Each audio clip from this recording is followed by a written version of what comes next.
Hello there, welcome back to our tutorial classes on YouTube, brought to you by the O3 Schools JAMB app. Today's class is about chapter 9 of the Lekki Headmaster. And chapter 9 is titled Laughing Waterfalls.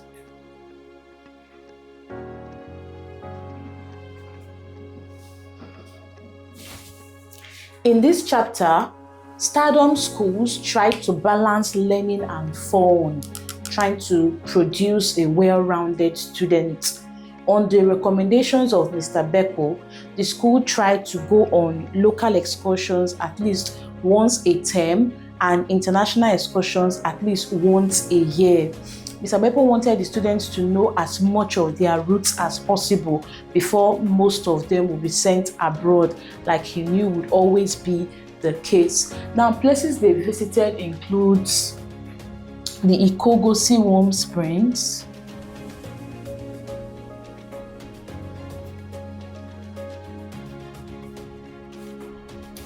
located in Ekiti. They've been to the Eri Ijesha Waterfalls,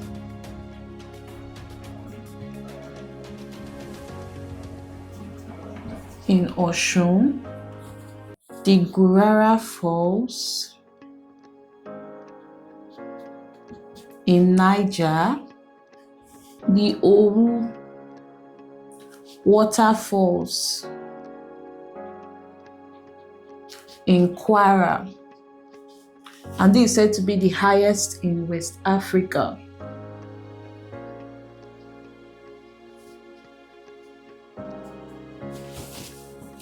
Now, while they visited these tourist attractions, they also learned interesting stories behind the discoveries of these tourist attractions. The Ikogosi Warm Springs in Ekiti was said to have been discovered by Reverend John S. McG.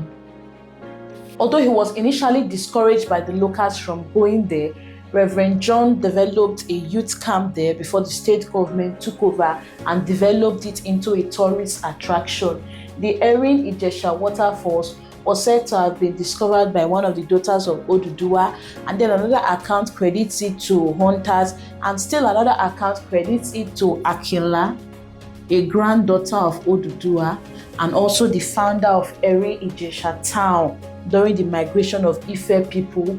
And then Gurara Falls was said to have been discovered by a Gwari hunter. So the students learned some of all these interesting stories behind the discovery of these local tourist attractions. They had also been to places like the Hanging Palace in Oyo, Kanu Palace in Kanu, National War Museum in Abia, the Yankari Game Reserve in Bauchi, the Oni of Ife's Palace in Osun, as well as Obafemi Awolowo University, still in Osun State, where the MD, Mrs. Ibidun Gloss, graduated with a law degree. National festivals were not left out.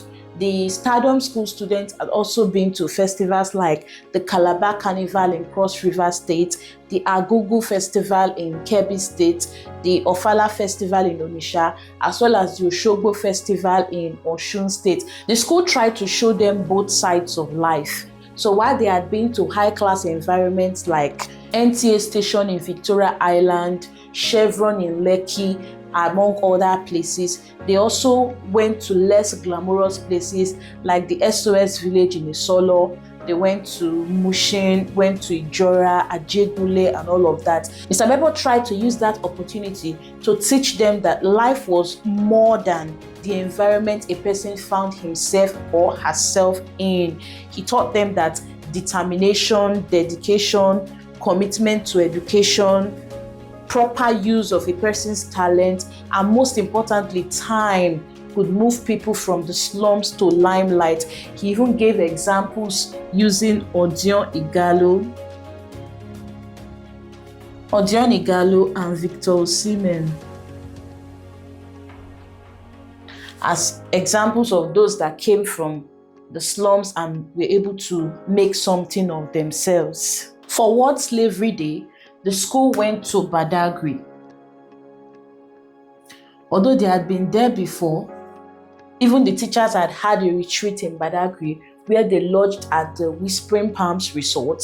They were there again because Badagri is a significant town in Nigeria. During the slave trade, ships that conveyed natives captured as slaves took off from Badagri at a place called the Point of No Return.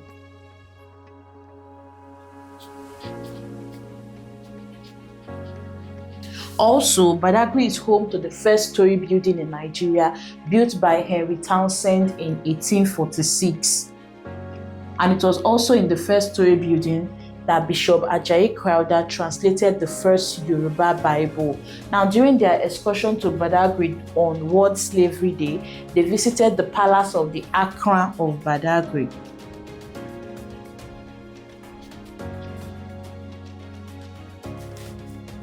And it gave them a brief history of how Badagri was formed by refugees in the 1720s. And he also confirmed to them that Badagri was formed from the name Agba. He also confirmed to them that Badagri was derived from the term Agbadarigi. From there, they visited the first story building built by Henry Townsend in 1846. They also saw the first copy of the Yoruba Bible translated by Bishop Ajayi Crowther. And then they went on to the first primary school in Nigeria, formerly known as Nursery of Infant Church, but now known as Anglican Nursery and Primary School. The school was established in 1843.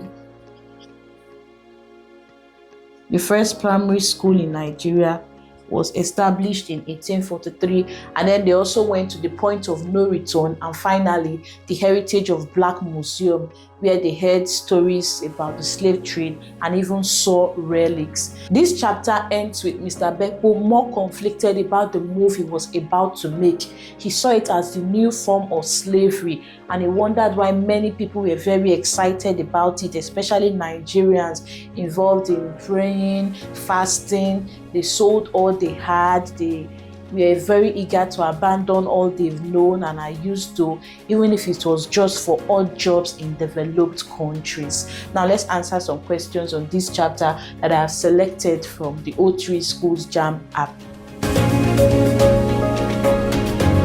So we look at these questions.